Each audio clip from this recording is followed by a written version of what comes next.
Mari kita berdoa. Bapa dalam surga, tolong setiap kami ya Tuhan untuk mendengarkan firman-Mu, dan biarlah melalui firman-Mu ini ya Tuhan, ada sesuatu yang Tuhan cerahkan bagi kami, sehingga firman-Mu boleh berbicara kepada setiap kami. Kami serahkan semuanya ini ke dalam tangan Tuhan. Dalam nama Tuhan Yesus kami berdoa. Amin. Mari kita membaca satu bagian daripada firman Tuhan. Kita melihat dari Yohanes pasal 21. Yohanes pasal 21. Kita akan membaca ayat 15 sampai 17 saja. Yohanes 21 ayat 15 sampai 17 saja. 15. Yohanes 21, 15 sampai 17. Saya akan bacakan. Sesudah sarapan, Yesus berkata kepada Simon Petrus, "Simon, anak Yohanes, apakah engkau mengasihi aku lebih daripada mereka ini?" Jawab Petrus kepadanya, "Benar Tuhan, engkau tahu bahwa aku mengasihi engkau." Kata Yesus kepadanya, "Gembalakanlah domba-dombaku." Kata Yesus pula kepadanya untuk kedua kalinya, "Simon, anak Yohanes, apakah engkau mengasihi aku?" Jawab Petrus kepadanya, "Benar Tuhan, engkau tahu bahwa aku mengasihi engkau." Kata Yesus kepadanya, "Gembalakanlah domba-dombaku." Kata Yesus kepadanya untuk ketiga kalinya, "Simon, anak Yohanes, apakah engkau mengasihi aku?" Maka sedih hati Petrus karena Yesus berkata untuk ketiga kalinya, "Apakah engkau mengasihi aku?" Dan ia berkata kepadanya, "Tuhan, engkau tahu segala sesuatu. Engkau tahu bahwa aku mengasihi engkau." Kata Yesus kepadanya, "Gembalakanlah domba-dombaku." Sampai sekian kita membaca firman Tuhan. Seringkali di dalam gereja itu kita misalnya melihat karena banyaknya program-program yang diadakan di dalam gereja, ya, sehingga kemudian jemaat atau aktivis itu menjadi sangat sibuk, ya. Saya punya teman pada waktu itu di gereja, dia cerita, ya, kegiatannya apa aja. Dia kebetulan menjadi seorang majelis yang muda, ya, menjadi majelis muda. Dia itu sebelum menjadi majelis adalah guru sekolah minggu, ya, dan setelah jadi majelis tetap jadi guru sekolah minggu, ya. Sebagai guru sekolah minggu dia mesti setiap minggu mesti ikut persiapan daripada guru sekolah minggu, kan, ya. Jadi sebelum mengajar persiapan dulu, begitu kan. Selain daripada sekolah minggu dia ikut paduan suara. Ya, kalau pada waktu dia ikut paduan suara, dia mesti latihan dong, ya, seminggu sekali, begitu paling sedikit, begitu kan. Selain daripada paduan suara ini, dia juga ikut persekutuan doa, begitu kan, ya, tengah minggu persekutuan doa, begitu kan. Lalu karena dia adalah majelis muda, dia seorang wanita, ya. Tentu mengharapkan adanya teman dong, ya, gitu, teman hidup, belum menikah dia. Maka kemudian dia juga ke pemuda, ya. Pemuda tentunya juga ikut aktif, ya, dan kadang-kadang ikut besuk misalnya, begitu kan, ya. Nah, lalu kemudian kamu bisa bayangkan aja, ya, kira-kira seminggu kegiatannya apa tuh, ya. Persiapan 1 hari, persiapan guru sekolah minggu, doa 1 hari, ya. Lalu kemudian persekutuan pemuda Sabtu mesti 1 hari, begitu kan, ya. Belum rapat majelis, begitu kan, belum ini dan itu, dan saya rasa kemudian dia dari minggu sampai ke Sabtu itu semuanya penuh, nggak ada waktu lagi. Dan saya pada waktu itu belum jadi hamba Tuhan juga, ya. Jadi saya lihat dia tuh sepertinya lebih rajin daripada pendetanya. Pendetanya cuman minggu doang, begitu kan? Ya. Lalu kemudian dia dari Senin sampai Minggu itu terus penuh, terus di gereja gitu ya. Saya pikir kenapa dia tidak pindah ke gereja aja ya, begitu kan? Tapi dia masih bekerja, begitu kan? Ya. Puji Tuhan dia dapat tetap dapat suami, kemudian dia pindah ke Belanda ya. Tapi sekarang udah meninggal, begitu ya. Nah, lalu jadi kita melihat apakah sebenarnya itu adalah merupakan sesuatu yang dikehendaki Tuhan. Ya, apakah kalau kita rajin seperti itu merupakan sesuatu yang betul-betul Tuhan kehendaki setiap orang, misalnya seperti itu, begitu kan? Nah, kita lihat daripada cerita daripada Yohanes pasal 21 ini, bukan? Ya. Nah, pada waktu itu murid-murid sudah kembali ke Galilea, ya. Jadi tadinya Tuhan Yesus disalibkan, mati, terus kuburkan, tetapi mereka Tuhan Yesus bangkit ya, mereka masih di Yerusalem pada waktu itu ya. Tapi setelah penampakan daripada Tuhan Yesus itu rupanya ada waktu mereka itu kembali ke Danau Galilea ya. Antara kebangkitan Tuhan Yesus sampai kenaikan Tuhan Yesus ke surga ada berapa hari? Kamu kan setiap kali kan menjalankan itunya kan ya. Jadi Paskah ada pasti ya, Paskah ada. Kenaikan Tuhan Yesus kemarin kebaktian enggak? Oh, puji Tuhan. Lalu dari Paskah sampai kenaikan berapa hari? Saya enak-enaknya gereja. Kan ada liburnya. Kamu mah hari libur cuma lihat merahnya ya, nggak lihat itunya ya. Jadi ada 40 hari ya, ada 40 hari sampai kenaikan Tuhan. Dari kenaikan Tuhan sampai ke Pentakosta berapa hari?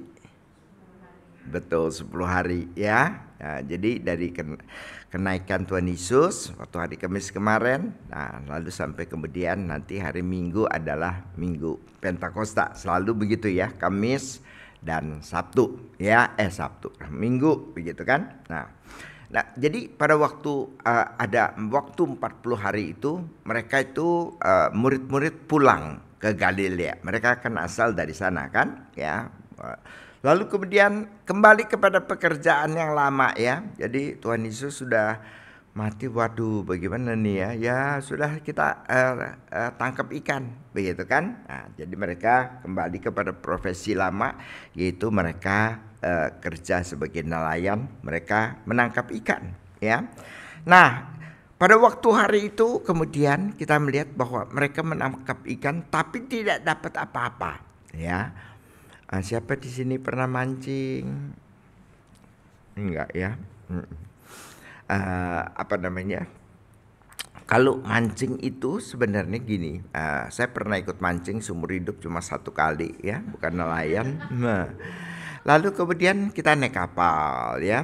Nah kebetulan kapalnya nangkap ikan tuh sebenarnya agak licik begitu ya. Jadi kita jalan. Kapal itu punya alat sonar. Bapak Ibu tahu? Nggak tahu kan? Kan nggak mau mancing nggak apa-apa deh ya. Nah itu dikirimkan bunyi set sampai ke bawah begitu kan. Nanti jadinya bisa berbayang, kemudian nanti di satu monitor gitu ada ikan atau enggak. Nah kalau kita jalan nggak ada ikan, kamu seharian di situ juga percuma, nggak ada ikan, begitu kan? Tapi waktu kita jalan, banyak dan ikannya, begitu ya. Nah, kita mancing, saya tidak pakai pancingan yang wah keren-keren bagaimana tuh yang begini-begini apa segala, enggak, cuman pakai betul ya, senur.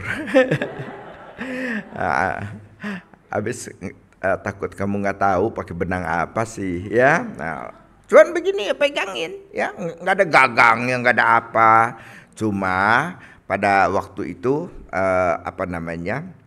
umpannya itu umpannya itu dikasihin sama abang kapalnya ya. Soalnya cacing geli kan gitu kan. Nah, lempar set gitu ya, udah. Terus udah, nanti sebentaran aja langsung berasa dimakan kan, kita punya umpan kan, set berasa kedet-kedet gitu kan, tarik baru dapat. Pertama kali saya mancing pada waktu saya pernah di Amerika ya, kita mancing begitu ya, saya udah 2 jam kagak dapat apa-apa. Dapat sendal kali kalau mancing di Indonesia ya. Nah gitu jadi ya. Nah mereka ternyata nggak dapat apa-apa ya, pada waktu itu belum ada alat sonar kan, jadi ya sudah, nggak dapat ya nggak dapat gitu kan, ya sudah mereka pulang. Tapi di pinggir pantai itu lalu kemudian kita melihat bahwa sudah ada seseorang yang nunggu ya, lalu bertanya kepada mereka, kamu orang ada lauk pauk nggak gitu ya. Udah kita nggak dapat ikan, ada yang minta lauk pauk lagi begitu ya. Nah tapi orang itu kemudian sudah menyediakan bara api, menyediakan roti, ada ikannya juga begitu kan. Tapi ini murid-murid ya lumayan banyak begitu kan. Jadi kemudian sudah disediakan seperti itu begitu kan. Nah, tapi orang yang berdiri di pantai itu berkata ya, kamu punya lauk pauk? Nggak ada. Kalau gitu coba kamu lempar jalamu ke sebelah kanan, sebelah kiri, manapun, kalau nggak ada ikan ya nggak ada ikan gitu kan. Tapi seperti biasa, ya sudah kalau kamu suruh ya supaya senang gitu ya, kita lempar kan, lempar mereka. Dapat berapa? 153 ekor ikan. Begitu kan? Yohanes masih ingat banget ya, dihitungin itu ikan ya. Yang 3 mungkin dimakan, yang 150 mungkin dijual. Jadi ingat kali, barangkali ya. Nanti kamu tanya Yohanes lah kalau kamu masuk sorga tapi ya. Nah, jadi waktu kamu kemudian 153, nah mereka ingat karena kejadian serupa itu pernah terjadi pada mereka ya, sehingga baru mereka lihat, wah ini adalah Tuhan ya, ini pasti Tuhan begitu kan, Tuhan Yesus. Nah jadi mereka baru mengenali Tuhan Yesus. Sebelumnya kenapa mereka nggak kenal begitu kan, kenapa mereka nggak kenal? Tuhan Yesus berada di dalam tubuh kebangkitan ya, Tuhan Yesus berada dalam tubuh kebangkitan ya. Misalnya begini, kamu meninggal begitu ya, nah, sampai di surga ya, katakanlah kamu 70 tahun terus meninggal, oke? Kamu nanti di surga kelihatannya 70 tahun atau bagaimana? Kamu bilang ya 70 dong, nanti cucu benar kenal gitu ya, umur 70. Oke, artinya kita meninggal pada waktu kita kita di surga adalah mempunyai wajah pada waktu kita meninggal kan, begitu. Nah, sekarang andai kata kamu mati kebakar, kamu di surga gosong gitu nggak? Kasian dong ya. Atau kalau misalnya kamu lahir cacatnya, nanti kamu di surga, gitu kan? Kasian amat. Itu bukan di surga, pasti di neraka ya. Nah, jadi kamu di surga nanti gimana? Dengan tubuh yang sempurna. Ya, sekarang kamu belum tahu karena belum ke surga kan? Ya, mudah-mudahan lah ke surga ya. Jadi ya, kita itu di surga itu di dalam tubuh dan wajah yang paling cakep. Tapi dikenalin ya, Meskipun istri kamu nggak pernah lihat kamu waktu muda, begitu, sampai di surga kenal. Ini bekas dari gua. Cakep juga dia dulu ya, gitu ya. Kenapa kawin sama gua langsung tua ya, gitu kan? Nggak tahu dia cerewet banget ya, begitu kan? Nah, jadi terus udah gitu, itu sebabnya maka murid-murid tidak mengenali Tuhan Yesus karena Tuhan Yesus berada dalam tubuh kebangkitan, tubuh yang paling sempurna, begitu kan? Tapi setelah Tuhan Yesus melakukan apa yang dia lakukan selama ini, yaitu lempar jalakmu ke kanan, dilempar, dapat ikan. Itu mereka langsung ingat, ya. Ini adalah peristiwa yang pernah mereka alami bersama dengan Tuhan pada waktu itu juga di Danau Galilea, begitu kan? Ya, sudah. Lalu itu kan tangkapannya banyak. Bagi dong, pelit amat kamu, kan saya yang suruh itu. Ayo kasih beberapa ikan, ayo kita bakar sini, begitu kan? Nah, makan deh ikan bakar, begitu kan? Asik ya. Nanti pulang rumah kita bakar ikan ya. Terus udah gitu, sudah selesai makan. Nah, baru Tuhan Yesus berbicara dengan Petrus, ya. Kamu lihat tuh. Jadi sebenarnya apa yang dilakukan oleh orang Tionghoa sebenarnya tepat sekali ya. Jadi kita kalau menego sesuatu ya, pasti orang Tionghoa tuh biasanya makan dulu, begitu kan? Sudah selesai makan kenyang baru nego. Nah Pak, gimana itu proyek kita lakukan nih ya? Gimana nih bisa ini dan sebagainya ya.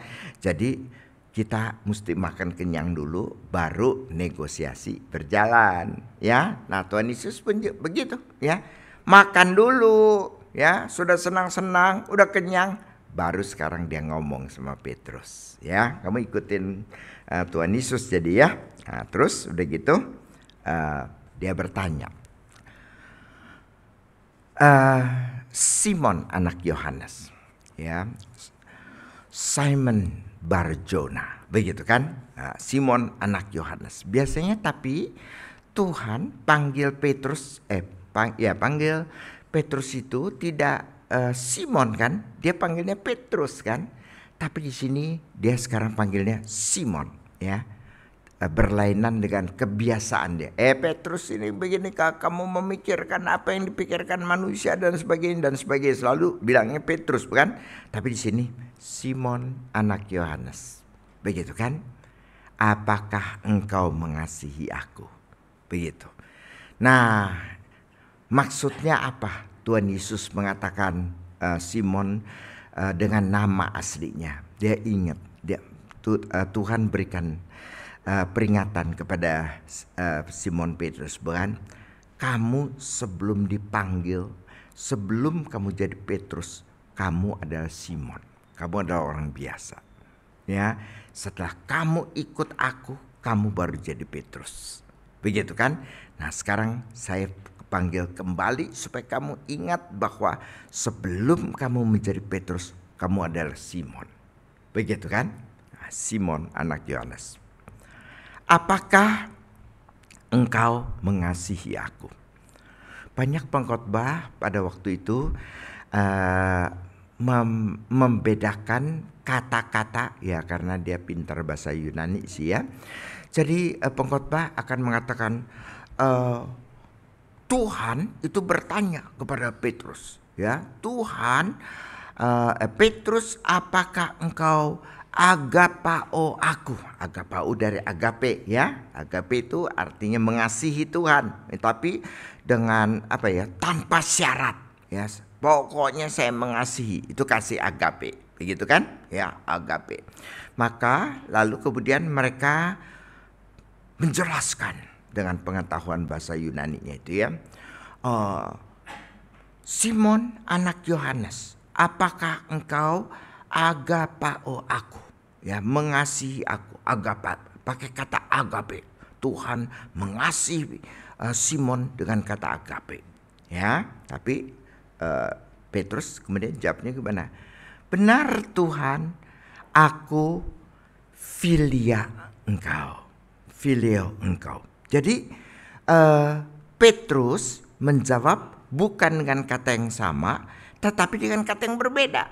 ya. Dan di dalam kata yang berbeda itu memang kadang-kadang dimengerti itu dalam arti bahwa filio itu Philadelphia misalnya, ya. Kita tahu ada kota misalnya di Amerika, Philadelphia.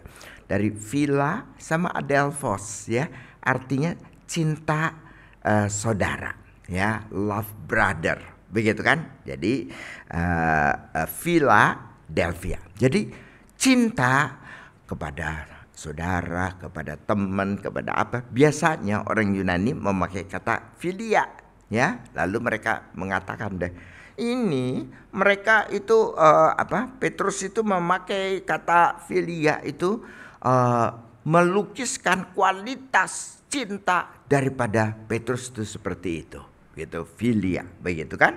Nah, setelah itu lalu kemudian kita lihat bahwa tapi sebenarnya kita lihat dari timbal baliknya Tuhan Yesus tanya, Petrus, Simon, anak Yohanes, apakah engkau mencintai aku? Agapao aku? Petrus jawab, yes Tuhan, aku filio engkau. Tuhan Yesus tanya lagi, pakai kata yang sama dengan yang pertama. Simon, anak Yohanes, apakah engkau agapao aku? Lalu dijawab lagi oleh Petrus, ya benar Tuhan, aku philea engkau. Begitu kan, phileo engkau. Tapi yang ketiga kali kita lihat bahwa Tuhan Yesus bertanya, Simon anak Yohanes, apakah engkau phileo aku? Dan si Petrus tetap jawab, ya Tuhan, engkau tahu segalanya. Aku phileo Tuhan. Nah, jadi kita lihat sebenarnya di dalam Injil Yohanes, kita selidiki apa dan segalanya, kita akan lihat bahwa kata agape dan phileo itu adalah satu kata yang selalu dipakai oleh Yohanes berganti-ganti dengan tidak maksud membedakan kedua kata itu. Sehingga di dalam cerita ini kita tidak bisa mengatakan perbedaan itu. Oh, Tuhan Yesus mengasihi Petrus dengan kasih agape, sedangkan Petrus cuma mengasihi dengan kasih phileo. Enggak begitu, ya. Tetap aja sama, sebab Yohanes pakai kedua kata itu secara bergantian di dalam arti yang sama, begitu, ya. Nah, setelah diberikan seperti itu, lalu kemudian ditanya sampai ketiga kali, wah Petrus menjadi sedih, ya. Tuhan, engkau tahu segalanya, aku mengasihi engkau. Tetapi pada waktu Yesus bertanya 3 kali, ya, lalu kemudian Petrus ingat apa? Aku juga menyangkal Tuhan 3 kali, begitu kan? Memang Tuhan, lalu kemudian dengan 3 kali bertanya, Tuhan kembali merehabilitasi daripada Petrus. Tetapi Petrus harus ingat, Petrus, apakah engkau mengasihi aku? Dulu pada waktu malam terakhir, semua nanti akan cerai-berai, kata Tuhan Yesus, bukan? Tuhan, yang lain boleh lari, saya tidak, saya bersedia mati buat Tuhan, saya ini. Tuhan Yesus bilang, Simon, kamu gak usah sombong-sombong. Sebelum ayam berkokok, kamu sudah akan menyangkal aku 3 kali. Oh enggak Tuhan, pasti enggak. Nah, tapi pada kenyataannya, sebelum ayam berkokok, dia menyangkal Tuhan Yesus 3 kali. Lalu kemudian dia lari, dia ingat perkataan Tuhan, dan dia keluar dan dia menangis dengan sedihnya, ya. Kalau Anda melihat film Jesus, ya, yang diputarkan oleh Campus Crusade, itu bagus sekali di situ, ya. Tuhan Yesus keluar dari itu lalu memandang kepada Petrus, ya. Begitu Tuhan Yesus melihatnya, wah dia nggak tahan, lari ya. Lalu kemudian dia menangis. Terus sekarang ditanya, ya, tapi itu memberikan ingatan. Maksud Tuhan Yesus apa? Simon anak Yohanes, kamu itu sebelum jadi Petrus adalah Simon. Siapa menjadikan kamu Petrus? Tuhan Yesus bikin kamu jadi Petrus. Begitu kan? Ya. Tapi kemudian dikatakan lagi, kamu mengasihi Tuhan. Oh, Tuhan pasti aku mengasihi, begitu kan? Tetapi Tuhan Yesus mengingatkan, kamu ngomong mengasihi, kemarin ini juga kamu ngomong, wah Tuhan, aku pasti nggak akan lari, aku nggak akan lari, nih begitu kan? Ingat siapa kamu? Kamu orang lemah, tapi Tuhan yang kasih kuat. Jadi Tuhan tanya lagi 3 kali, kamu kalau tidak bersandar pada kekuatan Tuhan, kamu pasti akan gagal kembali. Diingatkan, ya. Petrus kembali ingat. Nah, kita lihat setelah selesai, setelah Simon tahu siapa dirinya, lalu Tuhan Yesus baru kemudian apa? Gembalakanlah domba-dombaku. Dalam bahasa Inggris ada yang menerjemahkan feed my lamb, kasih makan domba-domba, atau take care of my lamb, begitu kan? Peliharakanlah domba-dombaku. Nah, kalian lihat ya, Tuhan Yesus tanya, Simon anak Yohanes, apakah engkau mengasihi aku? Lalu kemudian yang kedua adalah gembalakanlah domba-dombaku. Jadi kita lihat, mengasihi dulu baru menggembalakan. Mengasihi dulu, attitude dulu, baru tugas pelayanan, menggembalakan. Nah, jadi kita lihat itu order, ya, urutan yang diberikan oleh Tuhan kepada kita. Ya, urutan yang diberikan oleh Tuhan kepada setiap kita, ya. Jadi kita pada waktu mengikut Tuhan, yang paling penting itu apa? Yang paling penting mengasihi Tuhan dulu, baru kemudian melayani, begitu kan? Ya, saya dulu sebenarnya juga tidak terlalu memperhatikan hal ini, ya. Pengalaman pada waktu saya studi ke Amerika itu sebenarnya baru mengubah semua konsep-konsep, ya, karena selama ini kita agak neglecting apa yang namanya mengasihi Tuhan, begitu kan? Nah, jadi setelah balik daripada Amerika, sebelumnya saya juga mengembalakan, ya. Tapi di situ saya bagaimana? Sama aja dengan yang lain-lain, begitu ya. Selesai katekisasi biasanya suruh apa? Ada nggak teman-teman yang minggu depan akan dibaptis dewasa? Ada? Nggak datang ya? Kau 2. Baptisannya minggu depan kan? Oh, Sabtu. Oke. Jadi biasanya mereka yang dibaptis itu gimana? Nah, buat kita tuh jadinya sama, ya, dengan gereja lain. Selesai katekisasi bagi info. Isi mau pelayanan apa? Semua pelayanan cari yang paling gampang dong. Pelayanan paling gampang apa? Ini bukan menghina yang pelayanan, ya. Yang paling gampang apa? Penyambut itu, ya. Bukan menghina yang penyambut nih, ya. Tugasnya paling gampang, ya. Tapi sebenarnya penyambut itu adalah tentara garis depan, ya. Sebab apa?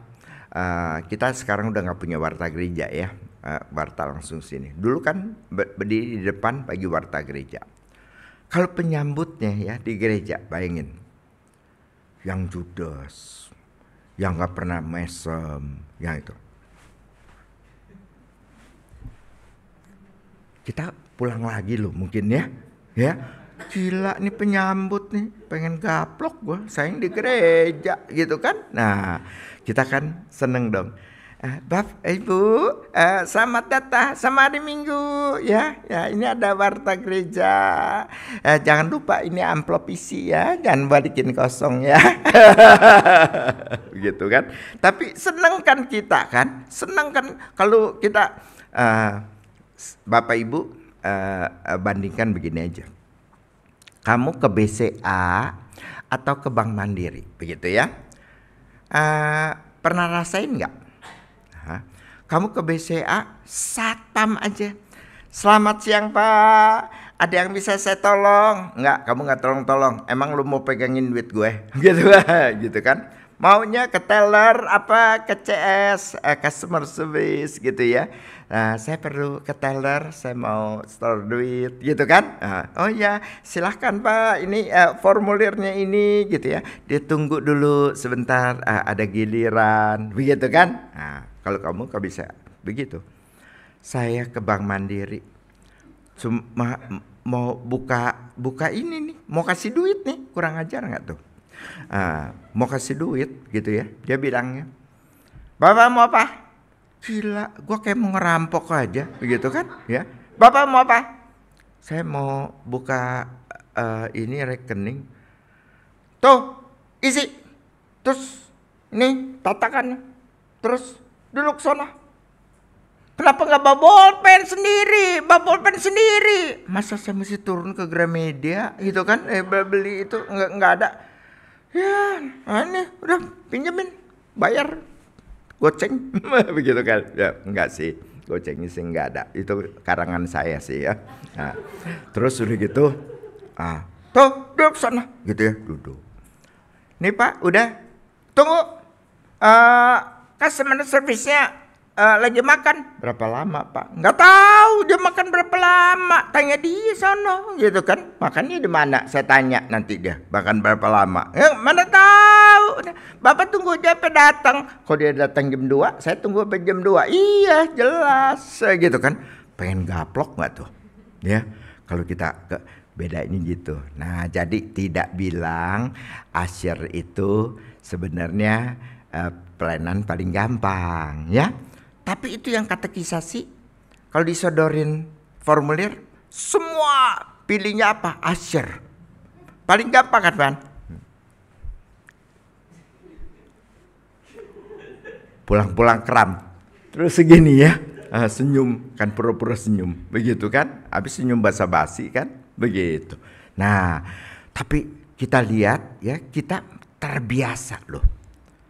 Sibuk pelayanan ya, habis pelayanan akhirnya kita apa, hektik, belum teman kita, saya kencing dulu ya, kamu ini sendiri nggak apa-apa ya, saya kencing dulu, kencing 13 menit nggak balik-balik, pasti dia ngobrol tuh di WC, begitu kan ya, sebel sekali kita mungkin sama teman itu kita, wah. Akhirnya pelayanan tidak jadi gembira, akhirnya kita ngomongin orang sih itu tuh mau pelayanan apa enggak sih, ngobrol begitu. Akhirnya jadi apa? Jadi tengkar, akhirnya jadi itu, akhirnya jadi sakit hati, akhirnya nggak ke gereja lagi. Begitu. Tapi karena kita lakukan apa? Habis itu pelayanan, terima Tuhan Yesus pelayanan, ya. Tapi Tuhan Yesus, saya rasa kalau menjadi gembala bagaimana? Ajar jemaat cinta Tuhan dulu. Cinta Tuhan dulu. Kalau jemaat cinta Tuhan, dia mau melayani Tuhan gak? Tidak usah disuruh. Pasti cari apa yang saya bisa bantu. Pasti. Ya. Kemarin saya retreat doa. Tetapi ada orang yang kemudian sponsor, begitu kan, sehingga mereka tidak keluar biaya apa-apa, tidak keluar biaya apapun juga gitu, ya. Padahal kami retreat doanya itu kami di pulau, ya, di pulau itu namanya jadi pulau begitu kan, ya, untuk dari pantai ke pulau itu, ya. Ongkosnya aja kalau kita pakai duit, kita sewa kapal, ongkosnya aja untuk kapal 25 juta. Begitu kan? Ya. Lalu kemudian villanya 3 kamar 25 juta. Lalu kemudian makannya seorang 1,7 juta. Mana kami bisa bayar, begitu kan? Tapi itu semuanya akhirnya dibayar. ama yang punya villa gitu. Nggak usah bayar. Bayar apa? Ya gitu ya. Mau bayar tuh ongkos kapal bisa gitu. 25 juta. Kita cuman 13 orang, mati dah kita ya. Pulang-pulang semua gembel semua. Begitu kan? Nah, doa apa itu ya? Pulang gembel. Nah, terus udah gitu kami semua berdoa di sana, begitu kan? Tapi orang diajakin ya, kamu ikut nih pulau semua, tapi kebetulan saya ajak semua adalah anak-anak didik saya, begitu kan? Anak didik saya. Karena mereka merasa berterima kasih, kok bisa aku diajakin. Oh, rupanya aku diingat Pak Hendra gitu. Lalu bertanya, Pak, apa yang saya bisa lakukan? Apa yang saya bisa bantu? Enggak, saya bilang, kamu ikut aja. Tinggal doa sungguh-sungguh. Begitu kan? Tinggal doa aja. Begitu. Nah, jadi setelah kita itu mengasihi Tuhan, kita nggak usah disuruh, pasti mau melayani. Pasti kita kerjakan. Pasti nggak usah disuruh cari. Kita lihat mana yang bisa dibantu. Kita langsung ngomongkan apa yang saya bisa bantu, apa yang saya bisa kerjakan. Maka gereja tidak usah sebenarnya mencari-cari orang apa dan sebagainya. Satu hal cuma kita perlu didik, yaitu apa? Kita semua mengasihi Tuhan, mencintai Tuhan. Kamu dulu waktu pacaran masih ingat kan? Pacar di Kelapa Gading, kamu di Tangerang, ya. Tapi Tangerang Kelapa Gading itu dekat sekali ya. Padahal 1,5 jam kan kamu naik motor ke sono, begitu kan? Padahal mama suruh tolong dong ke Indomaret nih beliin Supermie ya 3 bungkus. Mama pergi sendiri aja, saya kan capek, jauh lagi. Jauh, astaga, 15 langkah Neng, bukannya itu. Yang 1,5 jam, oke. Ya saya itu kan setiap minggu ya, kalau bisa setiap hari. Cuma pacar bosan melihat muka kita kurang bagus, begitu kan? Nah, tapi rajin 1,5 jam rajin. Mama suruh ke Indomaret deket begitu, kita merasa nggak itu. Pembedanya apa? Yang satu saya jatuh cinta. Kalau sama mama saya sudah biasa, begitu kan? Yang satu kamu rela pergi. Yang satu kamu males-malesan. Nah, bagaimana kamu di gereja? Apa yang Tuhan kendaki? Satu cuman, Tuhan kendaki. Apakah kamu mengasihi aku lebih daripada mereka semua ini? Lebih daripada segalanya. Tuhan tanya kepada kalian pada pagi hari ini. Apakah kamu mengasihi Tuhan lebih daripada segalanya? Mari kita berdoa.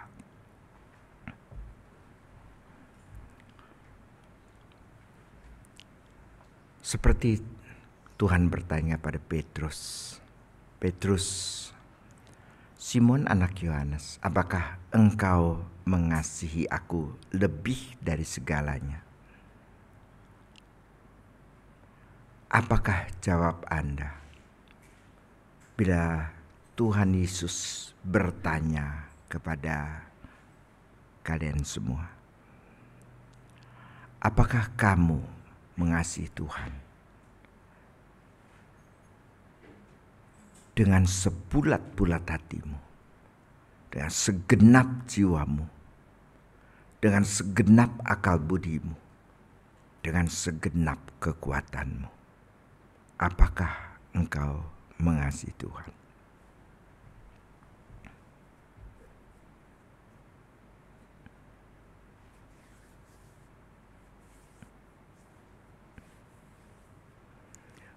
Ya Tuhan, mulut kami mungkin berkata, jelas Tuhan, kami mengasihi Tuhan lebih daripada segalanya. Tapi mulut dan hati kami mungkin berbeda.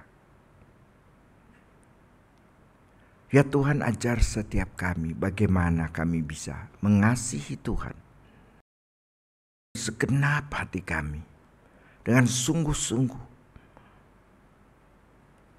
Tuhan menolong setiap kami mengasihi Tuhan lebih daripada segalanya, bahkan daripada hidup kami ini. Biarlah Tuhan tolong jemaat di tempat ini mengasihi Tuhan dengan sungguh, mengasihi Tuhan seumur hidup kami. Tuhan tolong kami. Dan kami serahkan diri kami ke dalam tangan Tuhan. Dalam nama Tuhan Yesus kami berdoa. Amin.